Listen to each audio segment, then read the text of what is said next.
Yeah, we're live now. We're live. Jump on to your Facebook. Hi, everybody. Yep. Excuse the Share. mess in the background. Amber, if Amber listened to the podcast, she would know that I've got this showing, but she doesn't listen to Would the she be having a podcast. fit? Well, Would she she be doesn't listen having to a the fit? podcast, so she'll never know. Yeah. But, So it's live now. I'll All share. right. Share. Right post. Right post. That's what we do, isn't it? Yeah. Celebrating. Anyone else not feeling grounded? That's it. How's that? You're going, anybody else not feeling grounded? I'm writing celebrating birthdays. Let's see who gets the most hits. All right, post. This is the big chat today. Summer Daly gets there first across the Oh, line. gold Well, hey, medal, guys, Summer Daly. Yo, Well beauty. done. Well done. Okay. Now for the spam. Share this video with friends. All right. Share. I think I've just done it. Your career longevity. Okay. The Wellness Couch Tribe.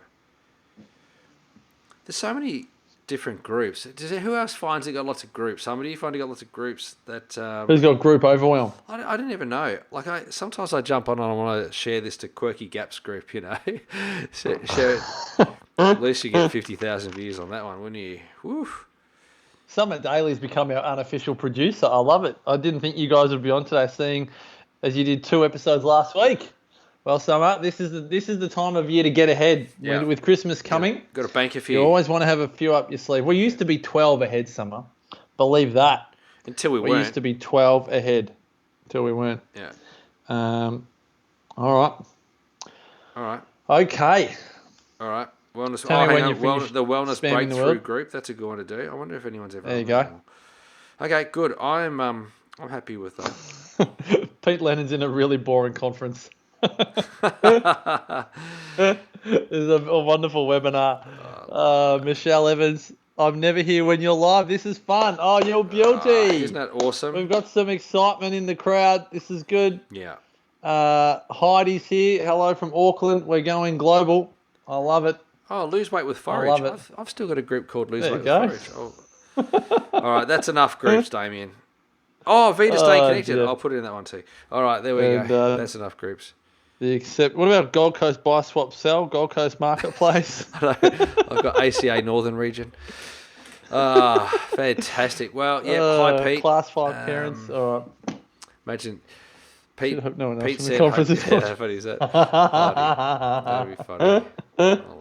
All right, Show. all right. Great to have you all here. Thank We've you. got a lot to talk about today. We This is do. going to be good. We do. This will be good. Yeah, All right. it is. Are you ready to rock? Yeah. I want to put you on full screen. I'm going to hit record.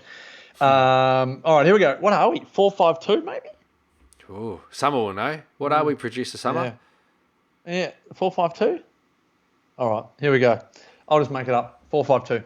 I think it's 453 though. Oh, I'm just not going to mention it. 3, 2, and 1. Hello and welcome to 100 Not Out, a weekly show dedicated to helping you master the art of aging well. Marcus Pearce here with you, and gee whiz, everybody, I can't believe it. It's another birthday episode because as we record this, the great Damien Christoph is about to turn 84. Oh, hold on, I mean 48. DJK, happy birthday, 48 Not Out. Not today. That's 2 days. 2 days No, time I know. as we record this. But thank you. You might as well. That's kind of like saying I'm on 95 and I'm going to make 100. But thank you, Piercy. It's great to be here. And, let's just keep on. I always remember this at this time of the year as I am about to do a podcast, 100 Not Out.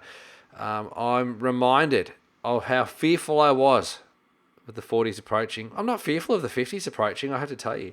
I'm actually okay that's with so it. good. But I have to I say... love to hear that. I think people will love to hear that. Yeah.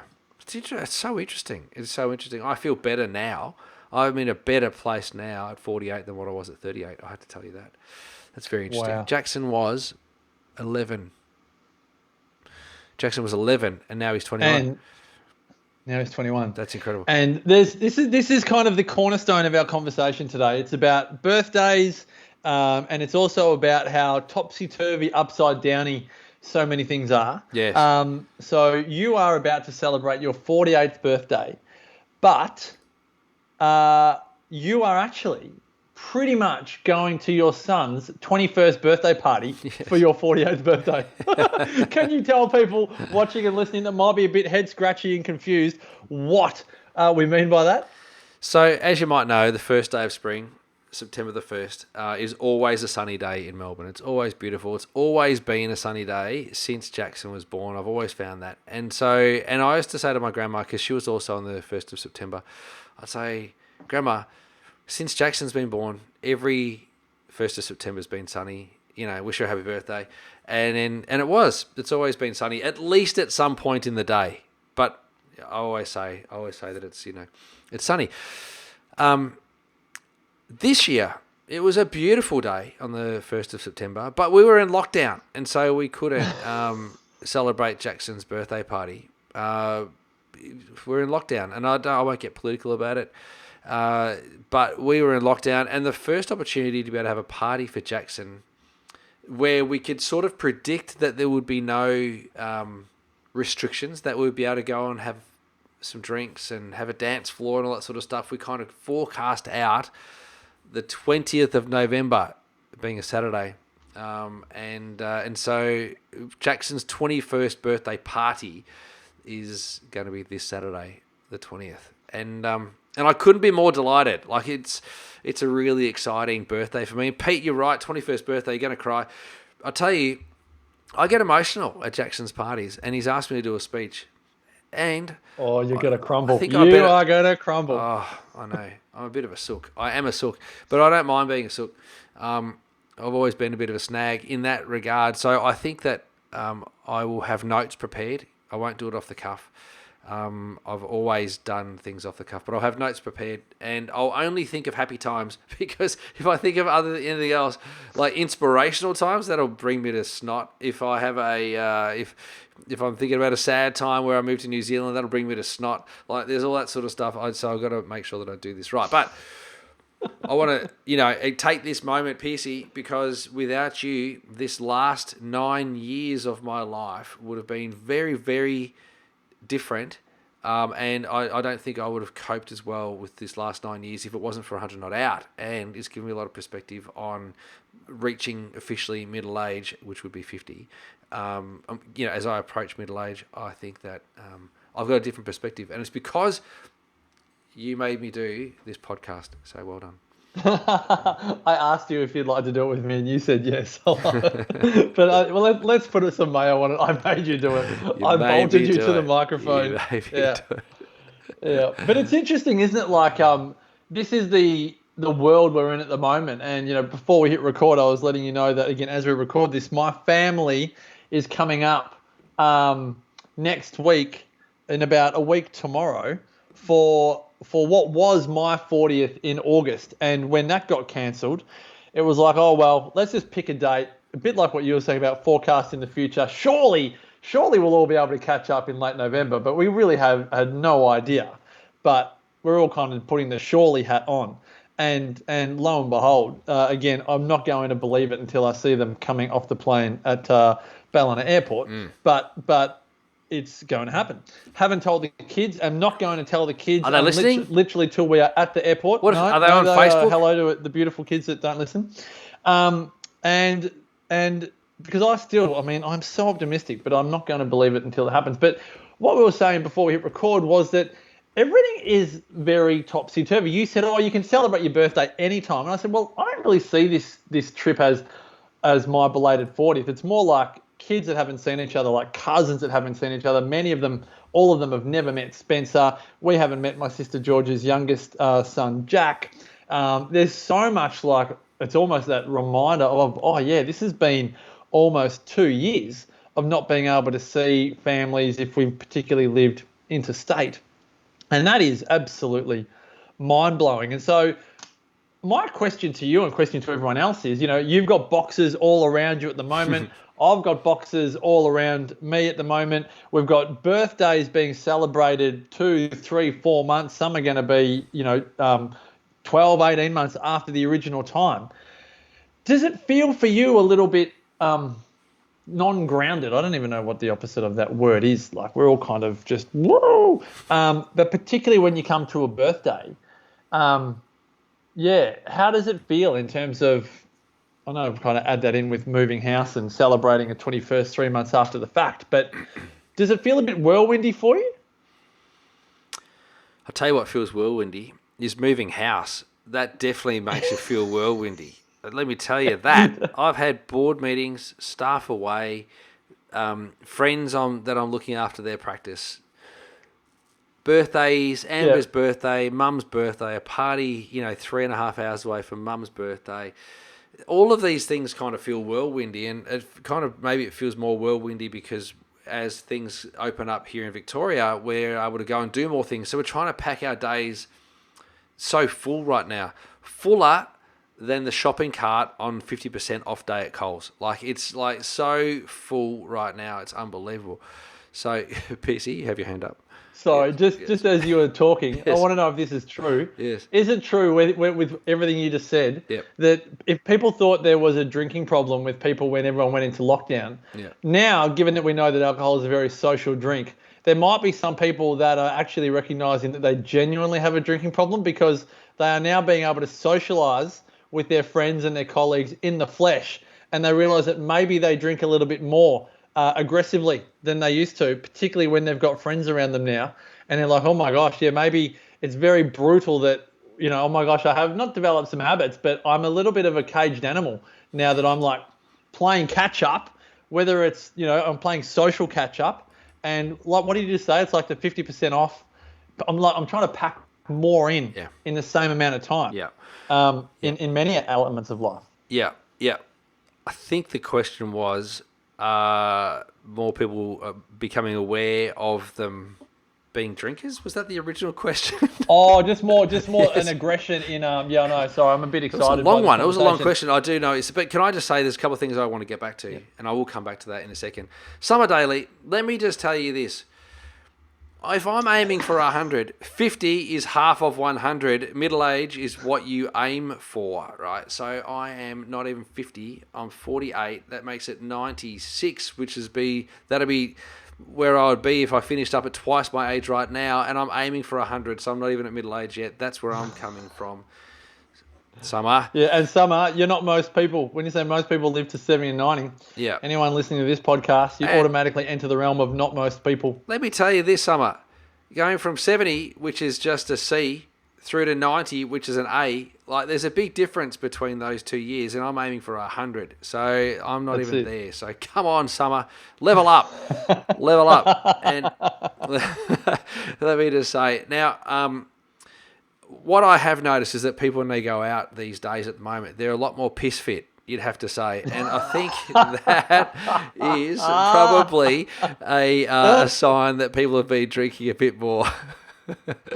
People have been drinking a little bit more than what they thought. I don't drink. Maybe I have, a couple a night. And so people are definitely, they're definitely ready to rock and roll and go a little bit harder. So you could be right there, PC. People are starting to recognise that, alcohol has become part of the lifestyle a bit more. Maybe it's numbed the pain a bit. Certainly here in Victoria, it's numbed the pain. Amber and I wonder definitely, what this 21st might be like then. it's going to be expensive, I can tell you, because everyone can drink right now, So it's unbelievable. It's unbelievable. So, Oh dear.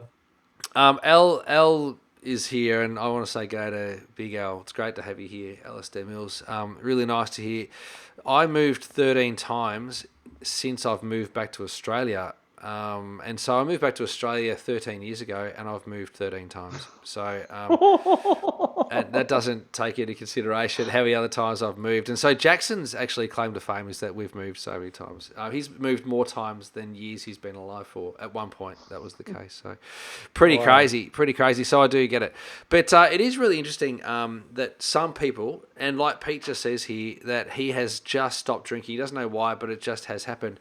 I've also found that, we're now drinking less. I think we just kind of worked out that we were drinking too much. I think, the gin would come home, or I'd come home because Amber's been, stuck in the office every single day. I'd come home from practice and she'd say, "Do you want a gin?" I'm like, "All right." And, so then you'd have a gin and all of a sudden, you've emptied that bottle. And so you go, oh, I better go to the shop and get another gin. Get another bottle of gin. Oh, can you pick up this brand next time? I really liked that one last time, and you kind of go, oh my gosh, we've been drinking a little bit too much. So I think it's one of those things that it does definitely sneak in, and birthdays are one of those classic times. So today I was saying to a mate of mine, actually to my cousin Brent, because he's coming over for birthday dinner, and he said, so Cooper's Red, bottle of Grange, and something else is what his order was for the birthday. I'm like, mate, you're dreaming. Maybe the Cooper's Red, I'll get you 6. But that, so people are putting in big orders for alcohol at the moment. Yeah. Big orders. Big orders. It's a fitness. Yep. It's a fitness. So back to birthdays. Given that you are about to celebrate your son's 21st, and it's almost romantic that you're about to do it the day after your 48th, is that more the reflection, like your son's 21, you go, well, I'm 48, okay. It's not actually so much about, do you find that it's not like you're kind of being swept up in the fact that you'll be doing a speech for Jackson the day after your birthday? So it's almost like an audit. It's like an audit with a bit more, isn't it? When because you start reflecting and you start thinking about, like, what am I going to talk about? And like you said, you're not going to go in just off the cuff this time, which you'd be doing if it wasn't your birthday the day before as well. But it's also a bit of, as I said, it's just a bit of an addition to that. Do you look at, like you said, 10 years, and you definitely feel way better about your life now? Do you know, like, what are the major things, if you were to talk at that birthday on Monday night, on Saturday night, and go, look, there's probably people in here that think 30 is old, what do you think is the difference in that either headspace, belief system, lifestyle that creates that more empowered view at 48 versus 38? When people talk about comparing the Smiths and the Joneses, the Smiths and the Joneses, and even without realising it, I think most people actually do it. There's someone that they compare where they might be in their life. They might they might think, oh, if only I'd made this decision, then this might have happened. It's the ifs and buts, or the should-haves and the could-haves, all of those sorts of things. I think in the lead up to me approaching 40, I thought I'd be in a different place. Like, I thought I would have achieved different things. And, I've had a great life so far. Like, everything's been great. I've achieved lots of different things, but I thought I would have done different things, So, and maybe that's a sliding doors thing, or the path that I took, or me deciding to study more than my mates. But most of my mates were back in the workforce 10 years earlier than what I was. So when you talk about age equivalent, so I kind of felt a long way behind, and I felt like I needed to do lots of catch up. And at times I felt like I was running on the spot, like I was on a treadmill and it was on 400, and I was just sprinting and kind of getting nowhere. So now that I realise, life is short, and I look at my mum, who's just turned 70. Happy birthday, Mum. And she said, life is fast, she said to me the other day when I was on the phone with her. And I also look back and I go, well, Jackson's now 21. I go, oh my gosh, where did that time go? And I remember people Mum saying, oh my gosh, where did that time go? Now I'm a grandmother. My mum was a grandmother at 48 or 49 or something like that, So, like, she was having her first grandchild at the same age as what I am now, Jackson. Do not do things like that. So now what I see is that there's a lot of time, a lot of space, but I've also found a lot of enjoyment. So I'm not just doing things for the Smiths and the Joneses. Like, I'm not just trying to do stuff for the sake of what my expectations of my life are going to be. I'm now doing things purposefully because I really enjoy golf, and I really enjoy podcasting, and I love practicing. Being a chiropractor, and I'm really enjoying having a responsibility on the board of the Australian Chiro Association. Like, I feel like everything that I'm kind of doing at the moment, I'm really enjoying. There's nothing that I'm not enjoying, and as a result of that, it makes me, I suppose, more appreciative of the years and the days and the hours and the minutes that I'm putting into my life. So I think that's probably what's bringing me a bit more ease around it. There's less urgency, and I'm certainly not comparing myself and benchmarking my progress in life with anybody else anymore. Yeah. Like I used to do that a lot more. And, these days probably I might go, oh, they've got really nice floorboards. We should put those in our house. Like I do that sort of thing, but I don't wish for anything more than what I've got. Yeah, it sounds to me like you've crossed a bridge from achievement to fulfillment. Like most people in life are always just gunning to achieve stuff, and then we compare our achievements to others. Yes. But you've crafted a life, let's say particularly over the last 10 years, where it's measured more on fulfillment, like golf fulfills you, practicing fulfills you, being on the ACA fulfills you, spending time with your family fulfills you. Like it sounds to me they're not, and yes, you could also call them achievements, but it's actually about, like I think you said the word enjoyment. It's actually how much you followed your bliss in terms of, does that bring me joy? Yes, then I'll do more of it. Like you mentioned podcasting. Which I said to someone the other day, they were asking advice on whether they should get an audit done on their podcast.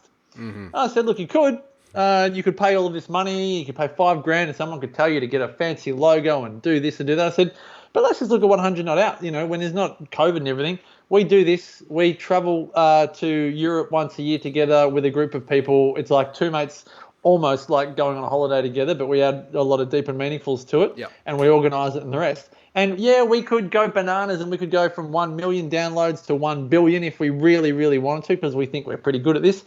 But would it bring us any more fulfillment? Probably not. We actually like doing it. It's all about, you could achieve more, but you may be fulfilled less. And I think that, that sounds like you've mastered that in that 10-year bracket, which I think gives a lot of people confidence. It's like, particularly if people are listening or watching right now going, oh, shivers, I'm judging my life by achievement and the achievement of others, and I'm comparing those achievements versus fulfillment, where some people might be achieving more than you, but they might be a lot less fulfilled. Perfect example is money. Yeah. There could be people out there that could be what they want to do too. Like they still may choose to do that sort of stuff, which I think is really cool and admirable. And I see people busting their guts, and that's where they do get fulfillment, and maybe that's where they derive happiness from. And that's totally correct. Fine. That's it. Like you said, and that's what fulfillment is, just defining whatever it is for you, whether it's 100-hour weeks or 20-hour weeks. Yeah, what do you define success as? Yeah, 100%. Yeah. Now, PC, and I don't want to trivialize this conversation, because this is great. Like, I'm really enjoying this conversation, and Alistair is also enjoying it, which is great. And Michelle sent us, really, I think that's a little love heart with a party hat. So I think people are really enjoying this conversation. What I'd love to know is, because I recall where I was in the lead up to 40, I know you had a lot of disappointment around not having your birthday party at 40. There was a lot of disappointment around that.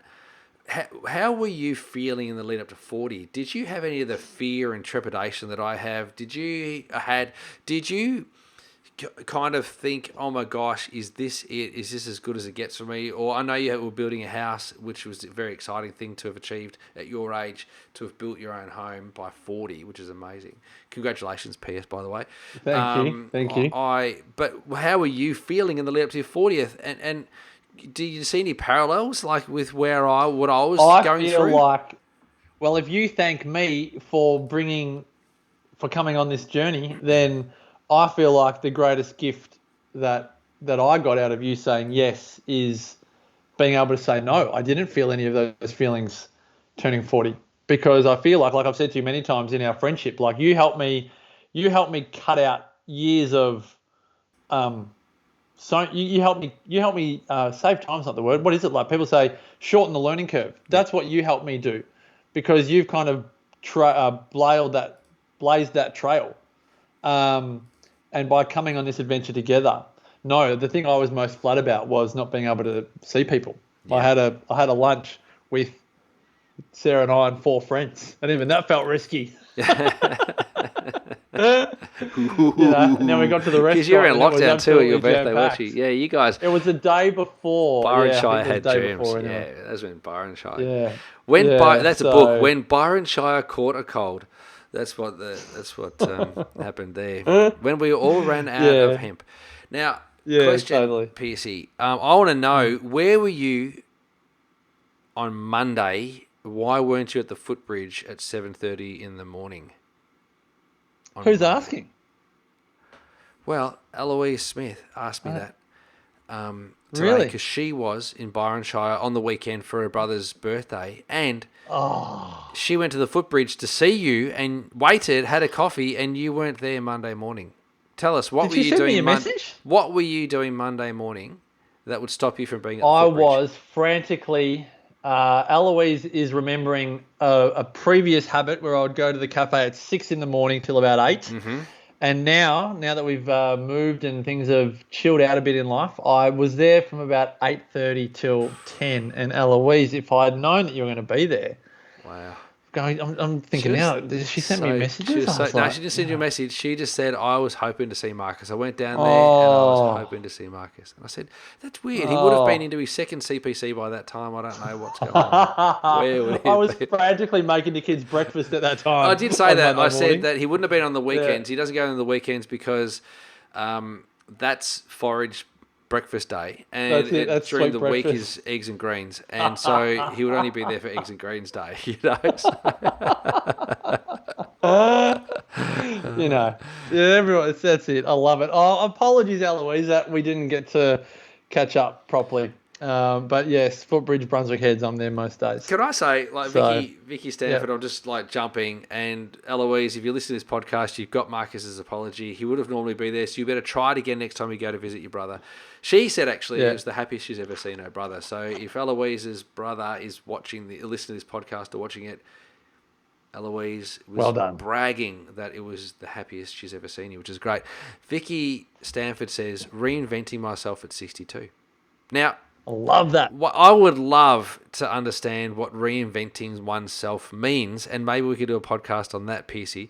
Maybe we could interview some people that say they're reinventing themselves, and I'd love to understand, one, why you feel you need to reinvent yourself. Two, what it is that you're changing about yourself this time around. And three, how do you expect that that's going to make things better in this next iteration of your life? So they're the three things I'd love to know. And so if you're listening to this and you want to participate in this process, I would love to either interview or answer questions or bring your comments into it. If you want to write us an essay, we'll read it. Marcus at marcuspierce.com.au, send it through. I'm going to send you a mobile number out there one day. Or David at davidchristoff.com. You can email me as well. That's totally fine. But please, I'd love to know what you think you need to reinvent, and why would you reinvent? What are you looking for that's going to be different, etc., etc. It's a fascinating conversation. Yeah. It is a great pickup, Damo. So Jane Fonda calls it the third act. Wayne Dyer speaks about this phase around 60-ish, about when people begin to reflect on their lives and what do they want for the next. Because like your mum said, like life is fast. I think there must be a greater sense of spiritual urgency as people get older, because they know they've only got so much time left. It's a great topic of conversation. Like, what is it that brings all of this to the fore? Getting to that cycle of 7, age 63, I reckon there's a lot there. She got pushed out of her job. Thought I might as well do some of the things I was always too shy to try. Isn't that, that's the age as well. Yeah, that seems so ageist, doesn't it? And Jackson said to me, I said, what are you doing tonight? Because it's his last exam, and then Jackson's graduated from university. Jackson's finished uni, Piercy. Can you believe that? Jackson's finished uni. Bachelor of Commerce, tick, done. Good on him. Well done. And I said, you going out tonight? He goes, yep, we're going out and we're going to do a millennial bingo. I've gone, what's millennial bingo? He goes, I think it involves lots of drinking because at our age, our livers work. I'm like, what's that supposed to mean? You ageist so-and-so. I got stuck in it. Like, you can't say things like that. At your age, your livers work. Oh, really? So I reckon my liver works better than what his does, given that he's lived 3 years on campus at university. But people can be ageist and not even realise it, right? So Totally. I got pushed out of my job. I would love to know, does someone, and I don't know this yet because I'm not 50, but does someone at 60 or 70 feel like that they can't work or that they can't earn, or do you not want to work or do you not want to earn? What happens at that age? Do you know, are you done? What happens there? So I'd like to ask these questions. Oh, well, I reckon one day we do a scary episode where we do an add to camera and our listeners can come on and join in and share their stories. Do an add to camera. All right, we will wrap this up because I know we could keep on going and we could make it a double episode. There's a lot in here. Let's do another episode on ageism. Let's do another episode on the third act or that 60 plus reinvention. Yeah, all right. A lot to discuss. Folks, thank you so much for joining us on 100 Not Out. Damo, as always, thanks for your wisdom, great man, and happy birthday from the 100 Not Out community. 48 incredible years. We love you dearly. And Damo, may the rest of your life be the best of your life. Thank you for all of your wisdom. Thank you, PC. Thank you so much for making me do this podcast. I'm so grateful. Yeah, the handcuffs are still tying you down. I hope we get another 9 more years out of this. Yeah, I'm with you. Yeah. So for Damo's wisdom, folks, head on over to damiankristof.com, myself, marcuspearce.com.au. Check us out on Facebook. If you're wondering all these people that we're randomly mentioning on this episode, it's because they're joining us live on Facebook over at 100 Not Out. Spell it all out. And on Instagram, it's at 100.notout. Until next time, thanks for your support and continue to make the rest of your life the best of your life. Bye for now. I forgot. I was watching you talking, and there was a little delay in your talk, and I was like, hey, what's happening here? Is my internet dropping out? But thanks, everybody, for joining us.